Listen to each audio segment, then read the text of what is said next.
622 AD 571 میں ولادت ہے، 40 سال نبوت کے، 611 اور اس کے بعد 11 سال کے بعد ہجرت 622 عیسوی، 632 میں رحلت ہے پیغمبر کی۔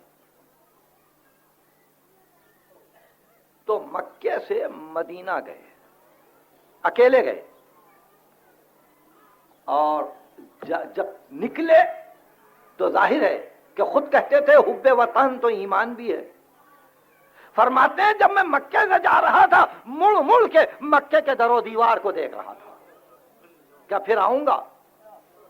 مگر مرضی مولا یہ تھی کہ تم اس مکے میں آؤ گے، مگر جس مقصد کے ساتھ جا رہے ہو اس مقصد کو دیکھو، مقصد تمہاری حفاظت نہیں ہے۔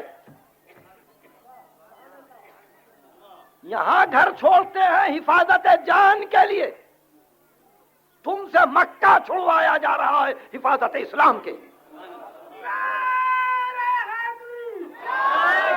جاؤ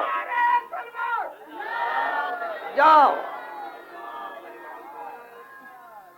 گئے مدینہ آئے، مدینے سے فتوحات شروع ہوئے، بدر، احد، خیبر، خندق اور بہت سی لڑائی، اور ایک مرتبہ حکم ہوا واپس آؤ مکہ، واپس آؤ مکہ، اب دیکھو مکے کو۔ مگر اب جو لے جا رہے ہیں مکے کو تو ہمارا کرم دیکھو، نکلے تھے تنہا تھے، اب مکہ واپس جا رہے ہو۔ تو اب یہ موقف ہے کہ بیٹی کی شادی ہو چکی ہے، نواسے پیدا ہو چکے ہیں، داماد ساتھ ہے، 12,000 کا لشکر ساتھ ہے، 12,000 تلواریں کھینچی ہوئی ہیں۔ نبی ایک مرتبہ اللہ اکبر کہتے ہیں، 12,000 سپاہی اسی آن اللہ اکبر کہتے ہیں۔ اس شان سے مکہ پھر واپس ہوئے، اور جب مکے کے در و دیوار پہ نظر پڑی تو امیر المومنین کہتے ہیں مکے کے سواد کو دیکھا رونے لگے۔ علی نے کہا اللہ آپ کی آنکھوں کو نہ رلائے، آج تو خوشی کا دن ہے۔ کہ یا علی وہ دن یاد آ گیا کہ اس مکے سے کیسے گھبرا کے چلا تھا، کیسا حیران چلا تھا، آج اللہ نے یہ جلال دیا، آج اللہ نے یہ شکوہ دیا، آج اللہ نے لشکر دیا، عسکر دیا، بھرے ہوئے گھر کو لے کے آیا۔ ہجرت رسول ایک مجاز ہے، ہجرت حسین ایک حقیقت ہے۔ وہاں بھرا گھر لے کے مکہ آئے، یہاں جب پھر مدینہ واپسی ہوئی گھر اجڑ گیا تھا، گھر اجڑ گیا تھا۔ ام کلثوم نے مدینے کو دیکھ کے کہا خرجنا منک بالاہلین جمع ورجعنا بلا رجال ولا بنینا۔ اے مدینے جب ہم نکلے تھے ہماری گودیاں بھری ہوئی تھی،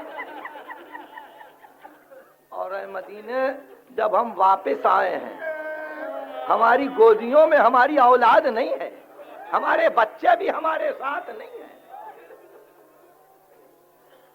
تاریخ کا ایک عجیب واقعہ ہے، مسلمان محفوظ رکھیں یا نہ رکھیں، واقعہ کربلا کے بعد 64 بیویاں تھیں جو قید میں آئی تھیں، 64 بیویاں تھیں جو قید میں آئی تھیں، اس میں 40 بیویاں وہ تھیں جن کی گود میں چھوٹے چھوٹے دودھ پیتے بچے تھے۔ مگر جب شام سے واپس ہوئے ہیں کسی کا بچہ سلامت نہیں تھا، سب بچے مر چکے تھے۔ کربلا سے شام تک چھوٹی چھوٹی قبریں بنی ہوئی تھی، جب ناقے تیز چلتے بچے اچھل اچھل کے ناکوں پر سے گرتے اور مائیں پکار کے رہ جاتی یا علی میرا بچہ۔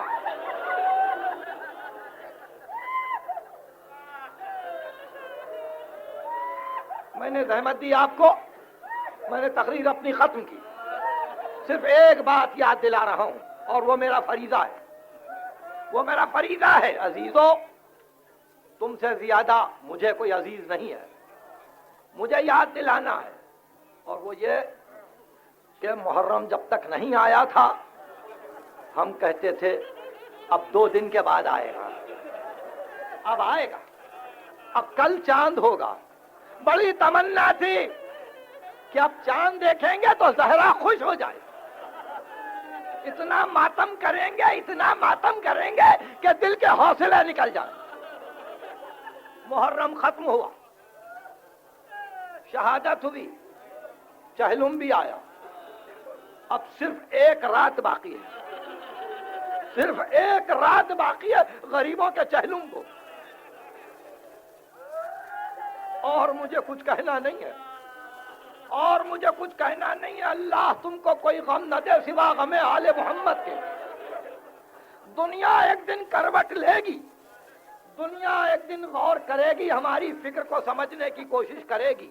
ہم دنیا کو سمجھانا نہیں چاہتے، دنیا مجبور ہے سمجھنے پر، مجبوراً سمجھے گی دنیا، اور دنیا یہ سمجھنے کی کوشش کرے گی کہ اس غم سے حاصل کیا ہے۔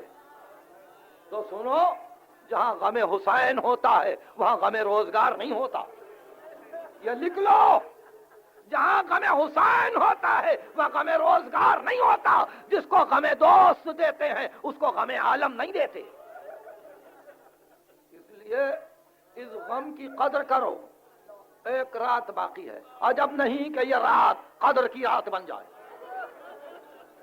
عجب نہیں کہ ایک آہ خلوص سے، ایک آنسو کا قطرہ خلوص سے اس طرح سے ٹپکے کہ کوئی شیشے میں جمع کر کے جائے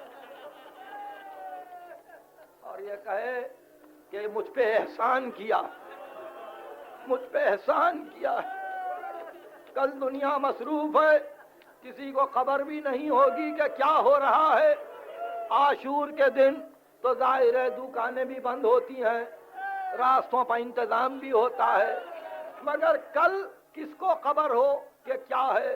مگر دنیا جان لے گی کل آپ کے باہر آنے کے بعد کہ یہ کسی غریب کا چہلم ہے، کسی مظلوم کا چہلم ہے، جس کو کفن نہ ملا اس کا چہلم ہے، جس کو قبر نہ ملی اس کا چہلم، اور ایک دو کا نہیں 72 کا چہلم ہے۔